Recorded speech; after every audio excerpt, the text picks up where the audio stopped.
These are eagles.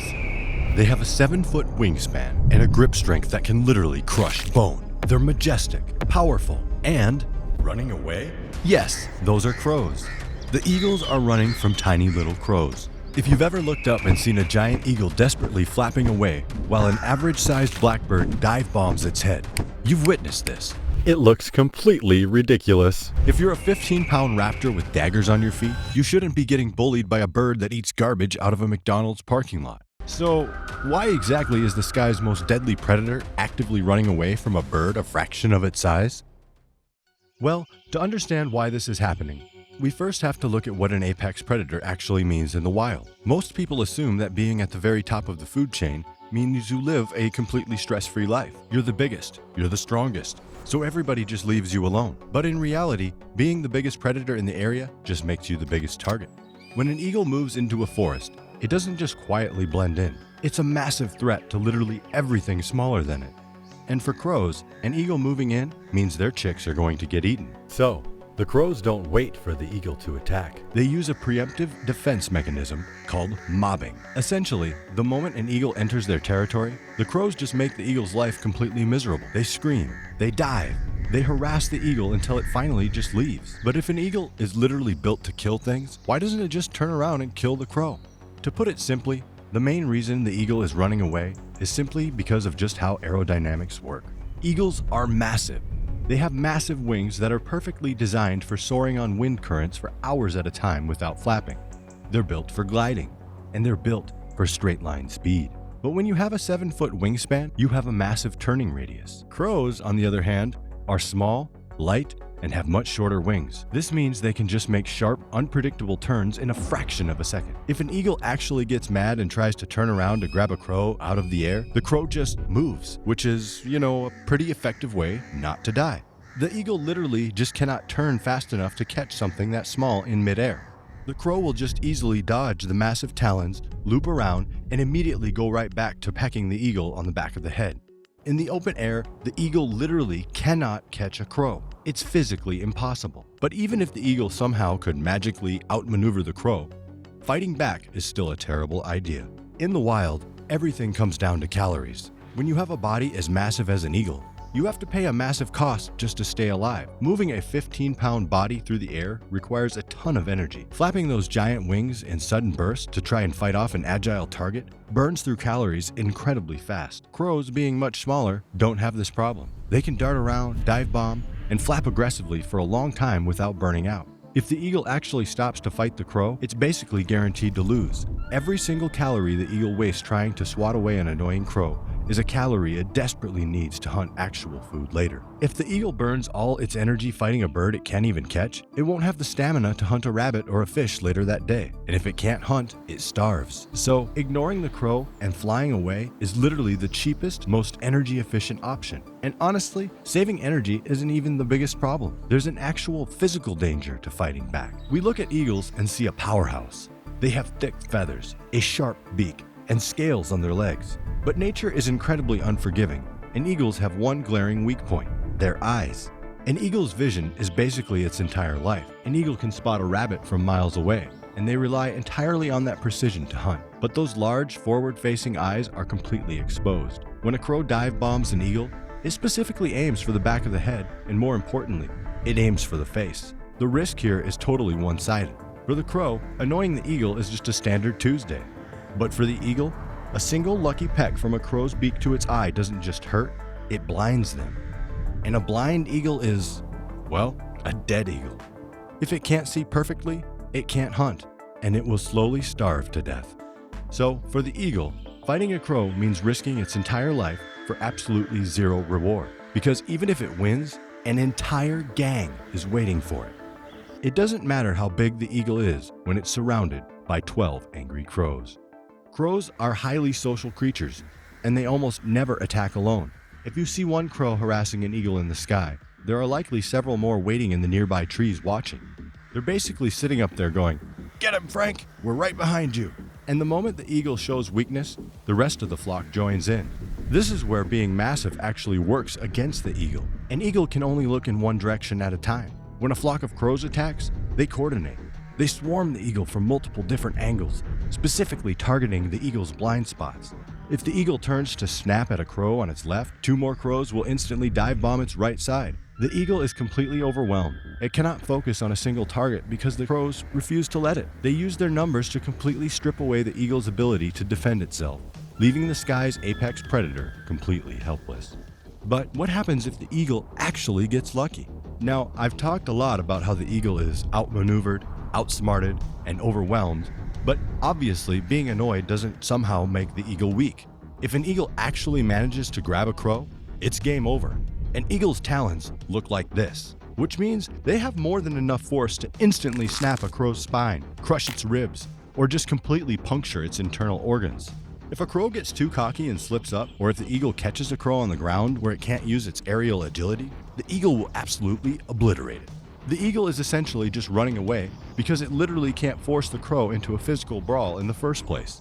But realistically, even if the eagle easily crushes the crow to death, this is actually the worst possible thing the eagle could do. The eagle isn't running away because winning the fight is impossible. It's running away because winning is actually worse. Crows are part of the corvid family, which makes them some of the smartest animals on the entire planet. They actually have facial recognition. Researchers have done studies where they wore specific rubber masks while annoying crows, and years later, the crows still remembered those exact faces and would actively scream at anyone wearing that specific mask. They hold grudges, but worse than that, they actually talk to each other. If an eagle gets annoyed and kills a crow, the rest of the flock sees it. They'll actively remember that specific eagle. They'll communicate to the entire local crow population that this specific eagle is a murderer.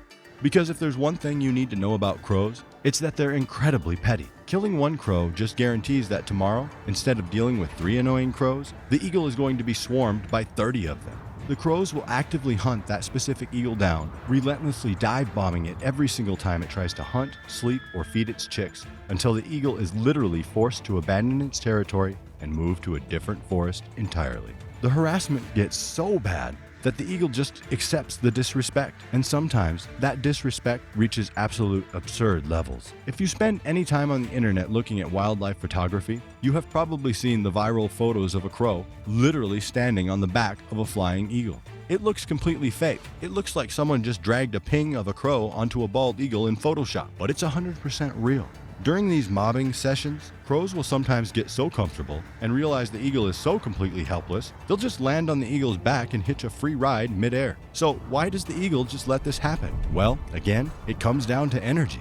If the eagle tries to violently shake the crow off, it breaks its aerodynamic glide. It has to stall, flap wildly, and waste calories. But if the eagle just completely ignores the crow and keeps flying in a straight line, the crow eventually realizes that it isn't getting a reaction. The eagle basically treats the crow like a mildly annoying fly. It just accepts that there's a bird standing on its spine, stares straight ahead, and basically just thinks, if I don't look at it, it doesn't exist. It's the ultimate biological equivalent of just leaving someone on red. So eagles clearly can't deal with crows, but does anything actually fight back? If you want to find the crow's actual mortal enemy, you have to look away from the eagle and look at the great horned owl. During the day, crows will mob owls exactly like they mob eagles. If a flock of crows finds an owl trying to sleep in a tree, they'll surround it, scream at it, and harass it until the owl is forced to fly away. But the dynamic completely flips when the sun goes down. Eagles are diurnal, meaning they sleep at night. Crows sleep at night too, but owls are built entirely for the dark. While the crows are fast and agile in the sunlight, they're essentially blind in the dark. Owls, however, have specialized feathers that break up the air turbulence over their wings, allowing them to fly completely silently. So at 2 a.m., the owl will quietly fly into the exact same trees where the crows are sleeping. The crows won't hear anything. They won't see anything. And the owl will just silently pick them off the branches one by one, crushing them in its sleep. This is exactly why crows hate owls so much during the day. This is a generational blood feud. The owls prove that crows aren't invincible. The eagle just has the absolute worst possible build and schedule to deal with them. But what happens when the eagle has to fight a bird that's actually its own size? Crows are annoying, yes. But they're small. A raven, however, is a completely different problem. Or rather, a much, much bigger problem. Ravens are the crow's much larger cousin, and they're massive. A raven can have a wingspan of over 4 feet, and they're significantly heavier and stronger than a standard crow. When a raven decides to harass an eagle, it's an actual physical threat. Because ravens are larger, they're much bolder. A crow will just dive bomb the back of an eagle's head. But a raven? A raven will actively try to steal food directly out of an eagle's beak mid-flight. If an eagle catches a fish and lands on a beach to eat it, a pair of ravens will tag team the eagle. One raven will hop around in front of the eagle, screaming and pulling its tail feathers to distract it, while the second raven sneaks up from the front and literally drags the dead fish away. Eagles cannot just ignore ravens. The size difference is too small, and the ravens are too aggressive. An eagle is forced to actively defend itself, snap back, and physically protect its food, burning massive amounts of energy in the process. So if an eagle can't outturn a crow, and it has to actively fight off ravens, how does it ever actually escape? When ignoring crows doesn't work, and the eagle is tired of getting pecked in the head, it has one final, ultimate defense mechanism. It just goes up. Eagles are incredibly good at using thermal updrafts. These are basically just invisible columns of hot air rising from the ground. When an eagle wants to escape a flock of crows, it will find one of these thermals, lock its wings into place, and simply let the hot air carry it upward. It just rides the elevator, burning absolutely zero energy. The crows, however, aren't built for this. Their shorter wings require them to actively flap to gain altitude. As the eagle circles higher and higher into the sky, the air gets thinner, and the oxygen levels drop. Eventually, the eagle reaches an altitude where the crows physically cannot follow. They don't have the lung capacity or the wing shape to survive that high up. The crows get exhausted, give up, and fly back down to the trees.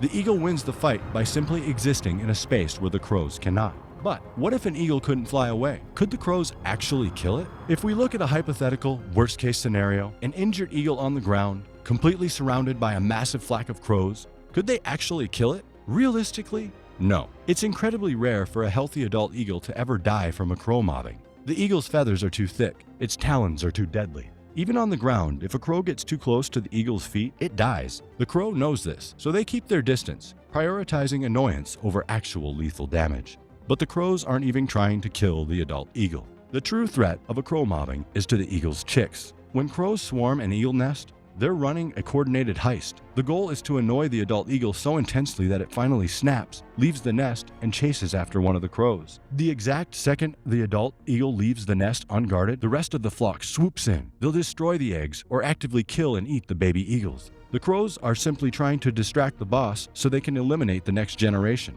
which is a pretty ruthless strategy for a bird you usually see eating old French fries. But despite this incredibly dark reality, the eagle actually gets something out of this relationship too. We usually just look at this and see the eagle getting bullied, but in nature, things are rarely that simple. Despite the constant dive bombing and the threats to their nests, having crows around isn't always a bad thing for the eagle. In fact, eagles actually use the crows to their advantage. Eagles are incredibly powerful hunters, but they're also incredibly lazy. If they can get a free meal without having to burn the energy to kill something, they'll take it. Crows are also scavengers, but because there are so many of them, they basically act like a massive surveillance network. When a flock of crows finds a dead deer in the forest, they get loud, they scream, they caw, and they make a massive scene. The eagle, sitting miles away, hears this. It uses the crow's calls like a dinner bell. The eagle just calmly flies over to the noise, lands on the dead deer, and uses its massive size to easily scare the crows away from their own food. The eagle gets a completely free meal, entirely because the crows did all the hard work of finding it. The eagle basically just swoops in like, Thanks for the heads up, guys. I'll be taking this now. It reframes their entire relationship. They hate each other, yes, but they also weirdly rely on each other to survive. So, what does this actually tell us about the animal kingdom? People usually assume that the animal with the biggest weapons, the sharpest claws, the heaviest weight, the strongest bite, automatically wins every single interaction. We assume that absolute power means absolute control. But the dynamic between the eagle and the crow proves that brute force has massive blind spots. A single animal, no matter how big or how deadly, simply cannot compete with a massive group that actually shares information, works together, and knows exactly how to outmaneuver you. Evolution heavily rewarded agility, intelligence, and the ability to organize. The eagle is obviously incredibly deadly. It can kill almost anything it wants. But even with all that power, at the end of the day, it still has to deal with its annoying neighbors. Because in the wild, if you want peace and quiet, sometimes you just have to fly a little higher to get it.